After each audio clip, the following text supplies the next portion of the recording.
the essay by Dr. C.G. Jung described up here. But I'm especially want to read it because of some things that are happening in current affairs and are very important for us to think about. Today it was announced that AOC, Congresswoman Alexandria Ocasio-Cortez, has drawn more visitors at the South by Southwest conference than any of the presidential candidates. And this is because she has become a numinous figure in American politics. She's really the chosen one, and ironically, she's chosen by the GOP because they've started to attack her in the news already, and she's a congresswoman of 2 months' duration so far. But she's become so important and so numinous in American politics that we really need to understand what's going on. And what's going on actually has to do with Dr. Jung's teaching about mass-mindedness and the fact that 100 intelligent people in a room make one blockhead, and how what we have to do in order to overcome mass-mindedness, which was so destructive in the 20th century with the rise of Adolf Hitler, is that we have to think for ourselves, and we have to ourselves be individuals who make our own decisions and not just go with the crowd. And that is a fundamental teaching of Dr. Jung, and it's also an important issue for our modern politics. These articles were written in 1958, believe it or not. And I want you to think about it in terms of what's happening in American politics, regardless of which side you support, because, as I said, it's actually the GOP that selected AOC as the numinous figure in American politics, and she's drawn at the South by Southwest conference more listeners than any of the presidential candidates. And she's not even eligible to run for president for 6 years. So obviously it's a very significant and numinous development in our political situation, and something that everybody needs to know, whether you're Republican or Democrat. And so this is also going to come up in my playlist called Political Psychology, but I'm going to read these dreams out of order because dream number 7 is very, very important. And so I'll read that first so that I attract your attention to these issues, and then I'll go back and read dreams number 5 and 6. So I'm beginning on page 376 of C.G. Jung, Civilization in Transition, Volume 10 of the Collected Works of C.G. Jung, published by Princeton University Press. And I'm on page 376, and it's beginning with paragraph 713. Dream number 7. Yes, Tor, I agree with you. AOC has become a numinous figure, and this is why. Dream number 7. I found myself, together with other people, on the top of a hill, looking out over a beautiful, broad, undulating landscape teeming with lush vegetation. Suddenly, a flying saucer floated into view, paused at eye level before us, and lay there, clear and shining, in the sunlight. It did not look like a machine, but like a deep-sea fish, round and flat, but enormously big, about 30 or 40 feet in diameter. It was speckled all over with blue, gray, and white spots. Its edges undulated and quivered all the time. They acted as oars and rudders. This creature began circling round us. Then all at once, as though fired from a cannon, shot straight up into the blue sky, came rushing down again with inconceivable speed, and once more circled round our hill. It was obviously doing this for our benefit. Once, when it flew quite close, it seemed to be much smaller and looked like a hammerhead shark. Now it had somehow landed in our vicinity. An occupant got out and came straight toward me, a semi-human woman. The other people fled and waited at a respectful distance, looking back at us. The woman told me that they knew me well in that other world from which she had come, and were watching how I fulfilled my task, my mission. She spoke in a stern, almost threatening tone, and seemed to attach great importance to the charge laid upon me. Commentary of Dream 7, paragraph 713. The occasion for this dream was the anticipation of a visit which the dreamer intended to pay me during the next few days. The exposition shows a positive, hopeful feeling of expectancy. The dramatic development begins with the sudden appearance of a UFO, which has the obvious intention of showing itself as clearly as possible to the observer. On closer inspection, he sees that it is not a machine, but an animal of sorts, a deep-sea fish, something like a giant ray, which, as we know, sometimes makes attempts to fly.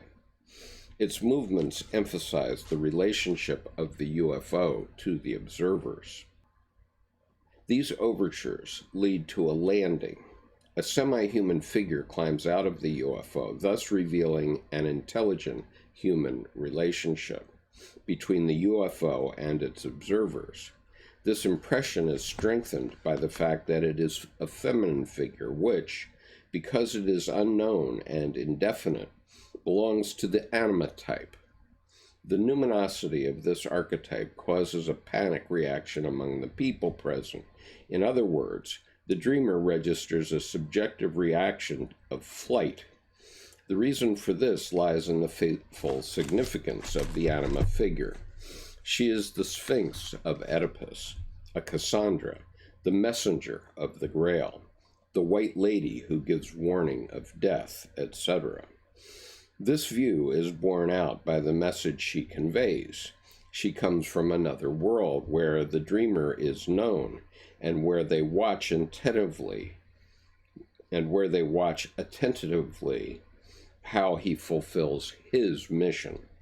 The Anima personifies the collective unconscious, the realm of the mothers, which, as experience shows, has a distinct tendency to influence the conscious conduct of life, and when this is not possible, to erupt violently into consciousness in order to confront it with strange and seemingly incomprehensible contents. The UFO in the dream is a content of this kind whose strangeness leaves nothing to be desired.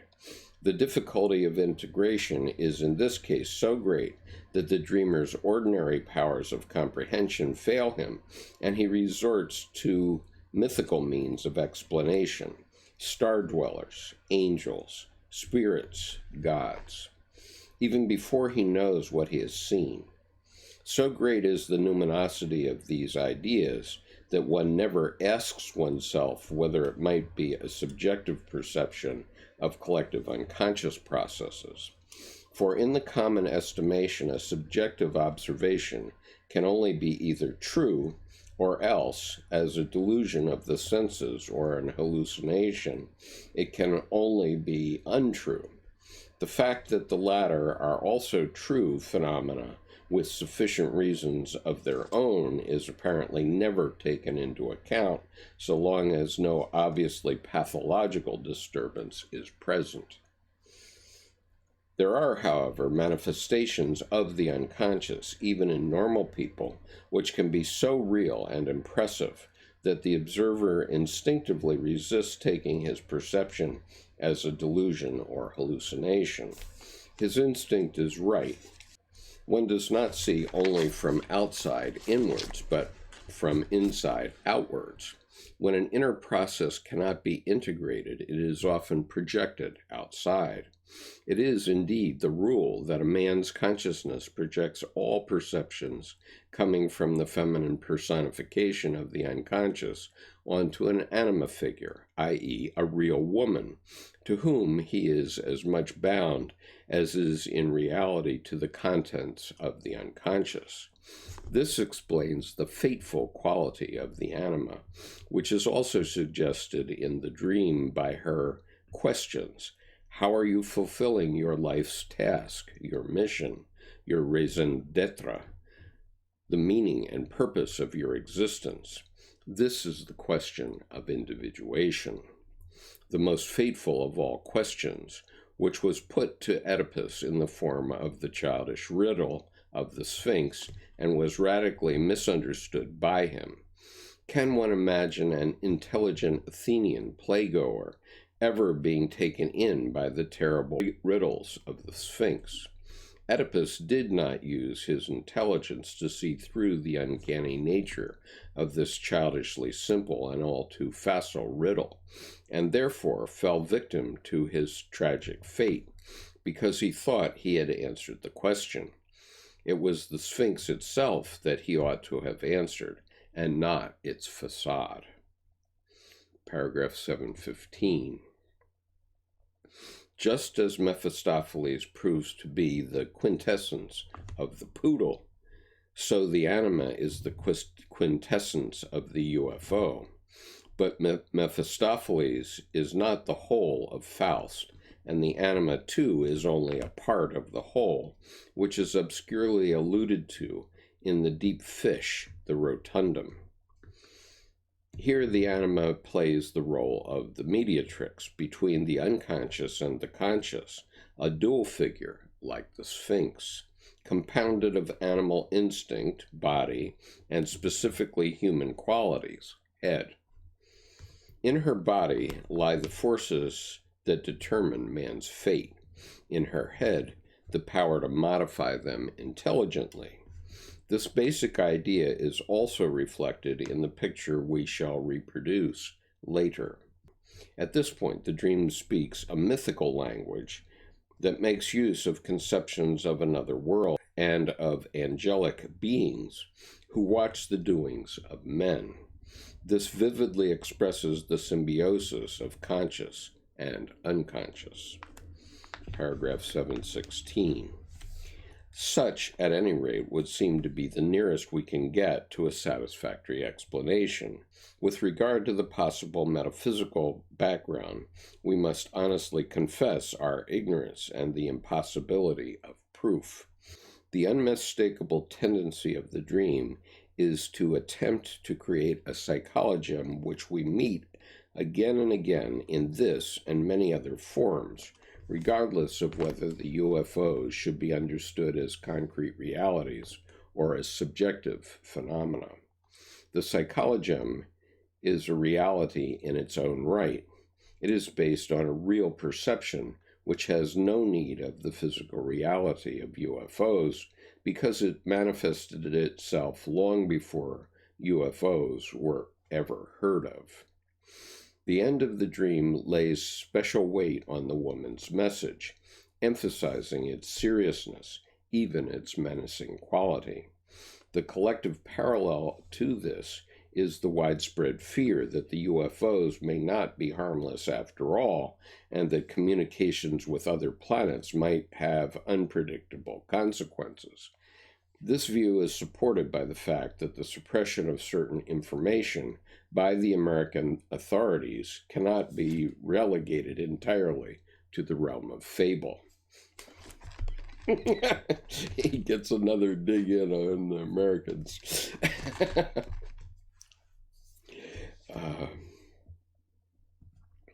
Let me read that sentence again, just so you appreciate it. This view is supported by the fact that the suppression of certain information by the American authorities cannot be relegated entirely to the realm of fable. Paragraph 718. The seriousness, indeed dangerousness, of the problem of individuation cannot be denied in an age in which the destructive efforts of mass-mindedness are so clearly apparent. For individuation is the great alternative that faces our Western civilization. It is the fact that in the dictator state, the individual is robbed of his freedom, and that we too are threatened by this political development and are not at all sure of the right means of defense. Hence, the question arises in all urgency: are we going to let ourselves be robbed of our individual freedom, and what can we do to stop it?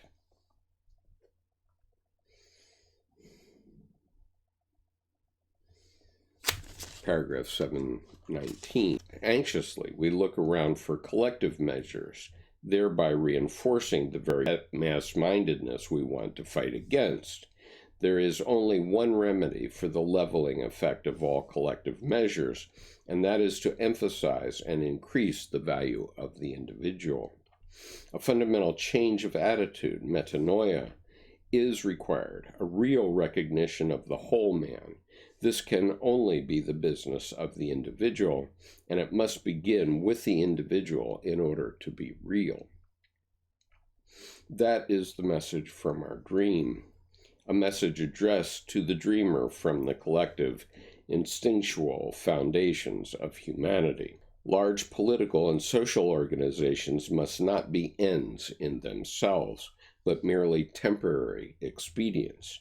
Just as it was felt necessary in America to break up the great trusts, so the destruction of huge organizations will eventually prove to be a necessity because, like a cancerous growth, they eat away man's nature as soon as they become ends in themselves and attain autonomy. I would remind you of Facebook. From that moment, they grow beyond man and escape his control. He becomes their victim and is sacrificed to the madness of an idea that knows no master. All great organizations in which the individual no longer counts are exposed to this danger. There seems to be only one way of countering this threat to our lives, and that is the revaluation of the individual. Paragraph 720. So vitally important a measure cannot, however, be put into effect at will, that is, by planning and insight, because the individual human being is too small and weak. What is needed, rather, is an involuntary faith, a kind of metaphysical command, which no one can manufacture artificially with his own will and understanding. It can only come spontaneously. A dominant of this kind underlies our dream. My suggestion that certain details of the picture might be connected with the UFO problem was sufficient to constellate in the dreamer the archetype underlying this collective phenomenon, and to give him a numinous insight into the metaphysical significance of the individual. The empirical man extends beyond his conscious boundaries. His life and fate have far more than a personal meaning. He attracts the interest of another world. Achievements are expected of him which transcend the empirical realm and its natural limits. The status of the individual is enhanced, and he acquires a cosmic importance. This numinous transformation is not the result of conscious intention or intellectual conviction, but is brought about by the impact of overwhelming archetypal impressions. An experience of this kind is not without its danger, because it often has an inflating effect on the individual. His ego fancies itself magnified and exalted, whereas in reality it is thrust into the background, so much so that the ego almost needs an inflation, the feeling of being one of the elect, for instance, in order not to lose the ground from under its feet, although it is precisely the inflation that lifts it off its foundations. It is not the ego that is exalted. Rather, something greater than it makes its appearance, the self, a symbol that expresses the whole man. But the ego loves to think itself the whole man, and therefore has the greatest difficulty in avoiding the danger of inflation. This is another reason why such experiences are shunned, indeed feared, as pathological, and why the very idea of the unconscious and any preoccupation with it is unwelcome. It was not so long ago that we were living in a primitive state of mind with its perils of the soul, loss of soul, states of possession, etc., which threatened the unity of personality, that is, the ego. These dangers are still a long way from having been overcome in our civilized society. Though they no longer afflict the individual to the same degree, this is certainly not true of social or national groups on a large scale, as contemporary history shows only too clearly. They are psychic epidemics that destroy the individual. In the face of this danger, the only thing that helps is for the individual to be seized by a powerful emotion, which instead of suppressing or destroying him, makes him whole. This can only happen when the unconscious man is added to the conscious one. The process of unification is only partly under the control of our will. The rest of it happens involuntarily. With the conscious mind, we are able, at most, to get within reach of the unconscious process, and must then wait and see what will happen next. For the conscious standpoint, the whole process looks like an adventure or a quest, somewhat in the manner of Bunyan's Pilgrim's Progress. Esther Harding, in a detailed study, which he refers to in a footnote as Journey into the Self, Esther Harding, in a detailed study, has shown that in spite of the difference of language and outlook, Bunyan was speaking to the same inward experiences which also befell people today when they choose the straight and narrow path. I would recommend her book to anyone who wants to know what the individuation process really is. To the constantly reiterated question, what can I do? I know no other answer except become what you have always been, namely the wholeness, which we have lost in the midst of our civilized, conscious existence, a wholeness which we always were without knowing it. Esther Harding's book speaks such a simple and universal language that any man of good will, even though he lacks specialized knowledge, can get an idea of what it is all about. He will also understand why, despite the fact that his question, what on earth can I do in the present threatening world situation with my feeble powers, seems so important to him, it were better for him to do nothing and to leave things as they are. To worship collective ideas and work with the big organization is meritorious, but they nevertheless dig the grave for the individual. A group is always of less value than the average run of its members, and when the group consists in the main of shirkers and good-for-nothings, what then? Then the ideals it preaches count for nothing, too. Also, the right means in the hands of the wrong man work the wrong way, as a Chinese proverb informs us. The message which the UFO brings to the dreamer is a time problem that concerns us all. The signs appear in the heavens so that everyone shall see them. They bid each of us remember his own soul and his own wholeness, because this is the answer the West should give to the danger of mass-mindedness.